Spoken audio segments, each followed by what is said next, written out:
If I could go back in time to tell my younger self which exercises to focus on in order to grow my chest, I would have come up with the following moves. From bottom to the top of my list, here are the 5 exercises that have given me the biggest chesticle gains. In number 5 comes the only isolation exercise on this list, the dumbbell chest fly.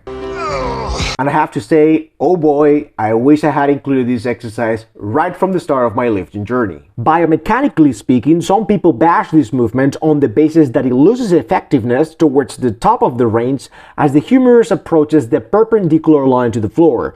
And even though this is technically true, I personally use chest flies with dumbbells for the unique and insane stretch I get at the bottom. Not necessarily because I want to maximize the squeeze at the top. Besides, the latest studies seem to suggest that loading the most lengthened position of a muscle has a better hypertrophic response than stressing the shortened one. In any event, I am a firm advocate of doing partial repetitions to spend the whole set in the bottom 2/3 of a fly. The introduction of an isolation exercise that removes the role of the triceps in extending the elbow has made my hypertrophy program much more chest-friendly. I personally include chest flies with dumbbells towards the end of a workout after completing my heavy-duty multi-joint pressing exercises, or simply to add stimulatory frequency to the chest outside an upper body session. For the latter scenario, I typically perform this exercise within a superset after I've completed a posterior chain dominant movement like pull-ups, a hip hinge, or shrugs. I usually perform this isolation exercise between the 10 to 15 rep range, and it's been a year since I decided to finish every set with a 10-second isometric hold at the bottom. The muscle stretch here is unbelievable, and this sensation is what makes me come back for more. Number 4 on my top tier list for chest exercises has to be the dip, or more specifically, a weighted dip with parallel bars. This is a calisthenics staple movement that not only builds the chest very effectively, but the entire upper body more generally. Put it simply, the weighted dip is a powerful mass builder that makes the chest, front delts, and triceps work extremely hard. It is no surprise then that dips are usually referred to as the squat for the upper body. Such is the effectiveness of weighted dips that this movement is used across multiple disciplines to strengthen the pressing musculature of the upper body, irrespective of the dip being a competition lift or not. So one has to wonder, whenever you see an exercise being consistently performed by calisthenic lifters, power lifters, bodybuilders, gym rats, and Olympic weightlifters alike, you should at least consider it. In terms of getting the greatest bang for your buck, I'm a huge proponent of both weighted dips and weighted pull-ups. For me, these two are at the very top of the food chain when it comes to upper body strength development. The two main reasons why the weighted dip is not higher on this list is because my body likes how other exercises feel a little bit better, and thus I can recover faster from other quote-unquote chest-focused exercises. And dips are rather a fantastic upper body mass builder that happens to hit the lower section of the chest very nicely, but to me it feels similar to the squat, in that the squat is a very anabolic movement because it targets huge muscle groups, but not the best exercise for me personally to grow my quads effectively. The broad nature of some compound lifts happen to neglect my individual needs to target a specific muscle group, the chest in the particular case of the dip. However, I can't recommend dips enough if you're just starting resistance training and you don't need to balance the growth rate of specific muscles in your upper body. If you just want an effective exercise that will help you get bigger overall, I don't think you can go wrong with weighted dips. I typically program dips in 2 different ways. On general upper body days focused on volume, I would do bodyweight pull-ups and dips in a superset fashion using moderate intensities. On sessions where I want to give an extra focus to pressing movements, then I would use a weighted dip as my heavy-duty multi-joint opener lift. On those days, I prefer using higher intensities, so my rep ranges usually go from 5 to 6 on the lower end to 8 to 10 on the higher end. Major spoiler alert, this is the only version of the bench press that you're gonna find on this list. What? What the f? Despite the massive influence powerlifting had on me during my formative years as a lifter, I always kept a very strong preference for calisthenics in everything related to the upper body. So I never developed a deep emotional connection with the second lift of the big three.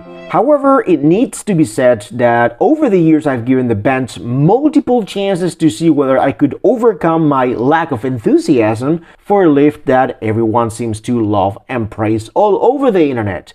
But, sorry, I have to pass. All the power to those of you who seem to get a lot out of it, but that's just not me. But the moment I replaced the barbell by a pair of dumbbells, I turned into a newborn bencher.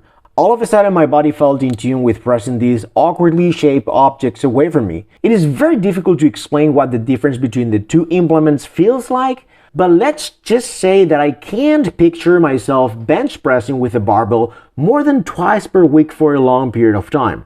It upsets my joints in a way that I haven't felt with any other lift, despite my technique being quite decent. Besides, the incline version plays a key role in providing an enjoyable lift that does a better job at targeting the clavicular head of the pectoralis. I typically adjust the bench at a 30-degree angle, bring the dumbbells all the way down to feel my chest expand nicely, and focus on displacing these towards each other in a converging fashion on the way up as fast as I can. An absolute beauty of a movement that has kept me excited about chest training with weights, something that never happened with the flat barbell bench press. I can't stress enough how effective this self-limiting bench press variation has been for me personally in terms of chest growth. Looking back, it is pretty obvious that I've gained a considerable amount of fullness in my pectoralis despite decreasing the load when compared to the barbell version. In fact, I would attribute most of my chest gains to the incline dumbbell bench press, especially in the last 2 years. And this observation is mostly based on my performance. This is the horizontal pressing movement that I've improved the most in the last 2 years. The two downsides of this lift that I can think of is that the incline dumbbell bench press is perhaps not a great heavy-duty opener to work with lower repetition ranges due to the unstable nature of the dumbbells. But if you're more into hypertrophy, this shouldn't be a concern anyway. Another downside is the fact that when the dumbbells get too big and heavy, you're very unlikely to reap the greatest feature of this lift, which is the loaded stretch at the bottom. I haven't reached that point yet because I'm not that strong, but if I keep training, this is something that is bound to happen. However, similar to the next lift on this list, the incline dumbbell bench press is a great tool to make the total tonnage of your workout soar with very relevant rep ranges for hypertrophy. I would typically complete sets of 8 to 12 repetitions when performing the incline dumbbell bench press.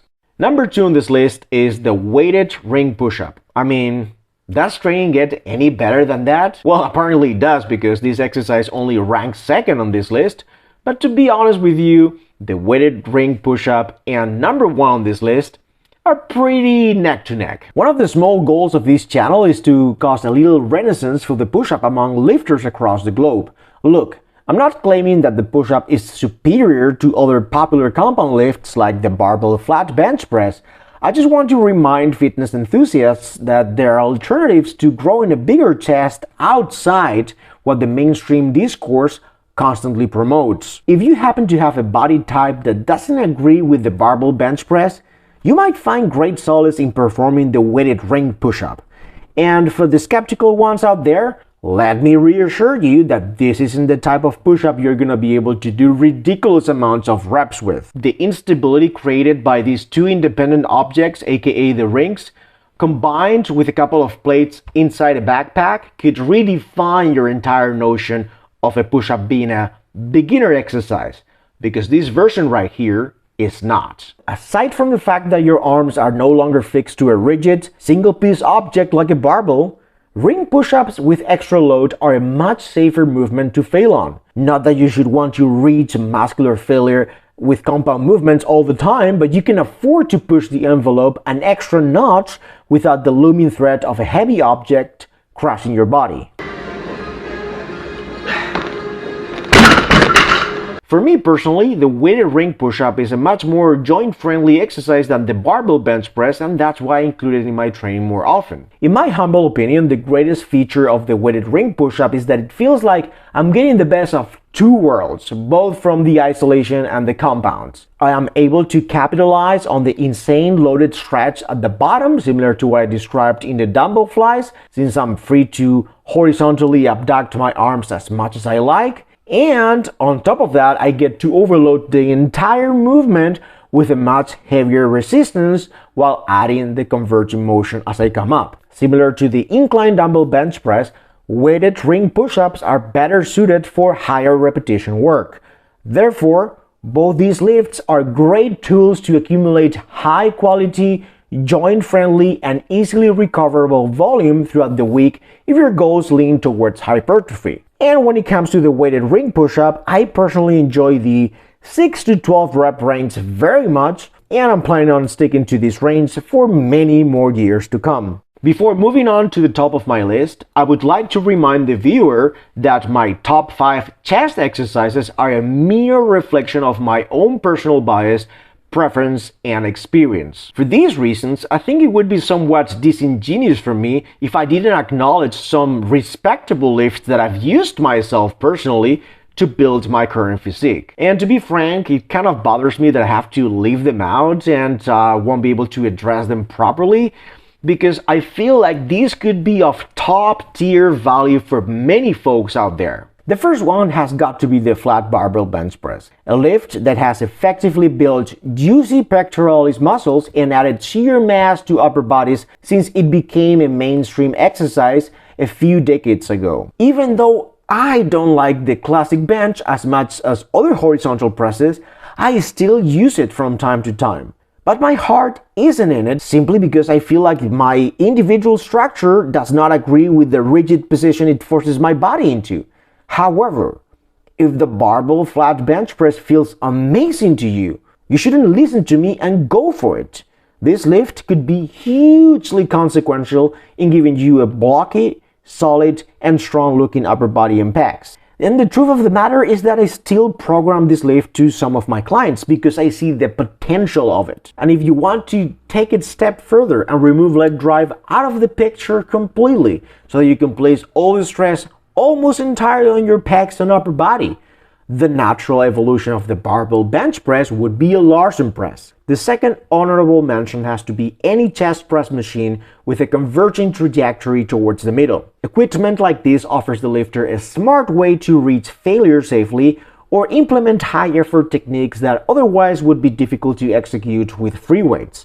I personally like doing a drop set to finish off my chest after I'm done with any of the big compound lifts of this list. Don't be a dogmatic barbell supremacist like I used to be in the past, and give this a shot with an open mind. It might give your chesticles a potent stimulus to grow, but a very low fatigue to both your connective tissue and joints. And the third honorable mention would have to go to any chest isolation exercise that keeps the tension throughout the entire range of motion. Cable chest flies and a good pec deck machine come to mind. So if you're looking to add isolation work to your chest and have access to this type of equipment, both these exercises could be great for you.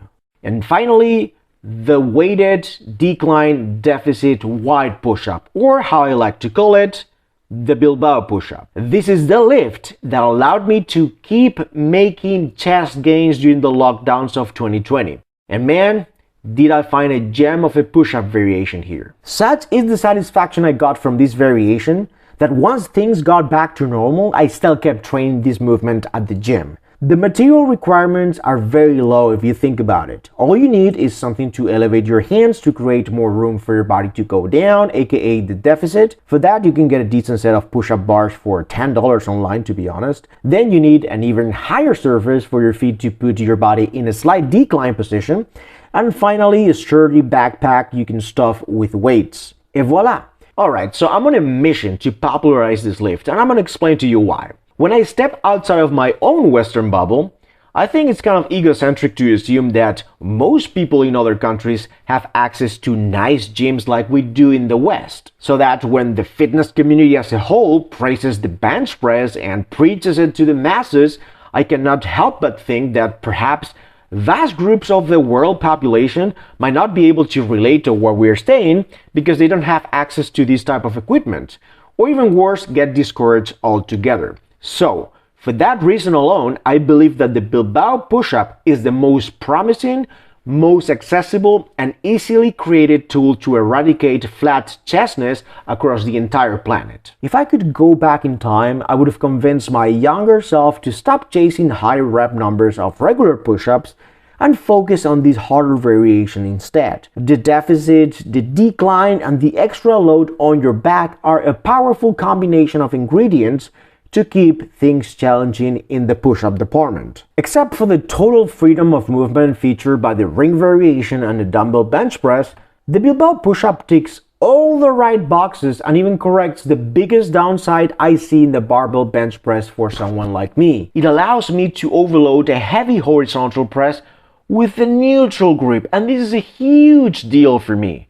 This is a major relief for my shoulders, and therefore this improves the overall sustainability of my chest training. The closest counterpart in the gym would be a slight incline bench press performed with a comber bar, where you can grab the bar with a neutral grip and go further down with a regular barbell. I personally prefer to place the bars with a slight angle to the sides, almost like a V, because this forces my shoulders into external rotation. This position here feels amazing, and it helps me avoid flaring out my elbows as much. With or without a pause at the bottom, I regard the Bilbao push-up as my top chest grower.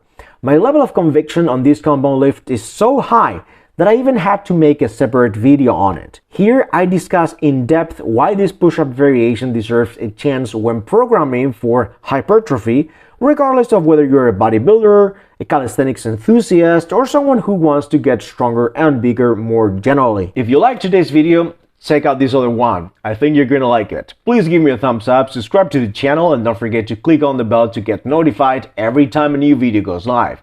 Stay fit, stay strong, help me raise an army of Super Saiyans all around the world.